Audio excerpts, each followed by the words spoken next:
Hi everyone, welcome back to my channel, or welcome to my channel if you are new here. It's lovely to have you. Today's video I'm going to be talking you guys through all the books that I want to read in February. So this is my belated February TBR because we're already 6 days into February when I'm filming this. You'll have to ignore the state of my hair. It's really sopping wet because I have to like kind of rush to film this video because I woke up late because I still had time to film the video, but then I found out that I have to leave the house in like under an hour, so I'm rushing through this. I'm going to try and make this seem as like calm, peaceful, like we're taking our time as much as possible, but I just needed to address it because of this. So I think I have 5 books to mention in this video, which is quite ambitious seeing as we're already partway into the month. I've already read 2 books this month. I was going to mention the first couple of books I've already read in this TBR video, but then I was like, I'm just going to make you guys wait for the wrap up. If you guys want to see what the books I planned on reading, and I did read, then you can subscribe to stay tuned for that. I'm wearing this t-shirt that has a rose on it, but you can't even see it. I'm trying to be in the Valentine's theme. I'm going to go in order of kind of how desperately I want to read them. So the very first book, I have to read this because I want to film a vlog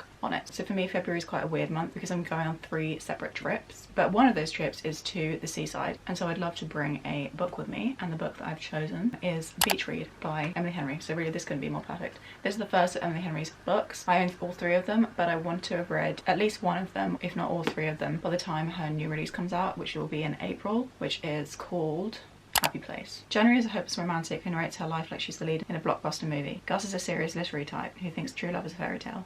But January and Gus have more in common than you think. They basically swap genres. The risk in telling each other's stories their worlds might be changed entirely. 2 writers, 1 holiday, a rom-com waiting to happen. I've chosen this book because A, like I said, I'm going to the seaside. B, I want to read it in time for the new release. And C, it's a romance, and we're in February, and so I'm going to be reading some romance books. But I've heard that there's kind of a combination of the romance genre with literary fiction, and so I think this could be up my alley because I love lit fic at the moment, and I've been reading quite a lot of romance. But yeah, this is quite a lengthy book. It looks quite short, but the font's quite small and things like that. But I do definitely want to get this one read within the month of putting out to the universe.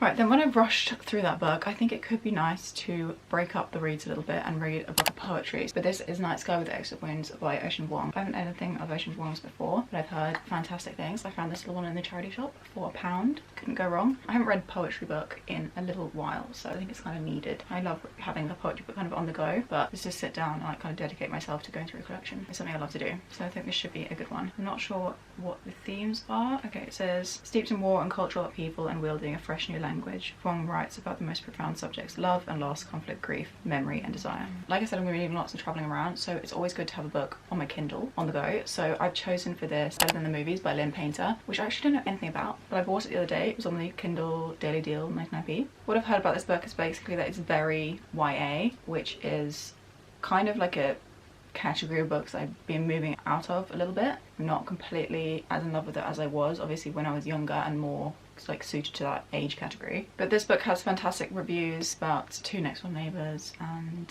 I think they're in school together or something. I'm not sure. I really don't know anything about it, but I think it'll just be like a fun light read and probably quite a quick one. It might be good after Beach Read, but I think having the poetry collection like in the middle will separate the romance genre a bit for me. I'm starting to read like a lot of romance. I don't read like just romance. I'm like stuck to one genre. But speaking of romance, we have Addicted to You by Christa and Becca Ritchie. So I've wanted to read the series for a really long time. Again, I'm kind of interested in doing a reading vlog about this first book just because it's so hyped up. And the reason why I wanted to read this series is because apparently this great fan family, our like main cast of characters, just become this like unit throughout the books. It's like a really long series and you just learn to love them. It's basically following 2 people who are both addicted to different things, and they fake date in order to kind of aid each other's addictions, which is obviously really bad, but over that they fall in love, start to heal throughout the series. Kind of a bit of a wild ride, but I think it should be very fun. I got the new edition with the exclusive bonus material. I'm not wanting to rush through the series because there are only 2 of these new copies out in the series because they're republishing everything. Seen from other people that they do tend to like get through it really quickly, so I'm hoping that it will be a nice quick read, and maybe with a completely different writing style from Beach Read, which is why I'm willing to put it on the list. And also it's February, you got to be reading the romance, you know. What would you be doing if we were not doing that? And then the final book I have to mention is a completely different genre,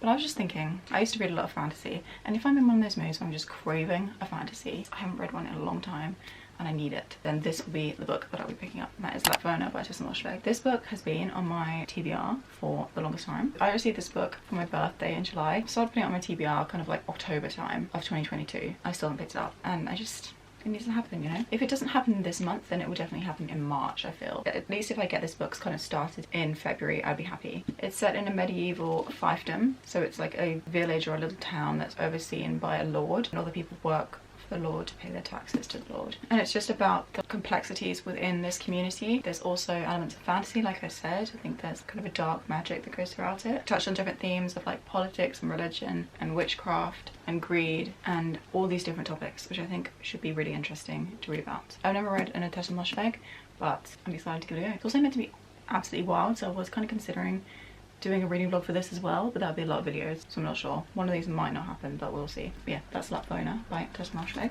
So there you have it. Those are the 5 books that I would love to get to in February, including better than movies, of course. We'll see what happens, because like I said, I'm already partway into the month. It's a really busy month, doing lots of traveling. It will be a fun month, but I do think that in terms of reading, it might not be ideal. But I'm glad to have read those like 2 ones already, like you were mentioning. But yeah, definitely a beach read. I feel like I can sneak the poetry collection in any time, and then it will just be about whether I get either of these 2 done. I don't really mind about finishing better than the movies this month, but I just think it's good to have something going on the Kindle. If it is a really quick read, then I might be able to do that. But yeah, those are the books. Do you think I can do it? Cast your votes.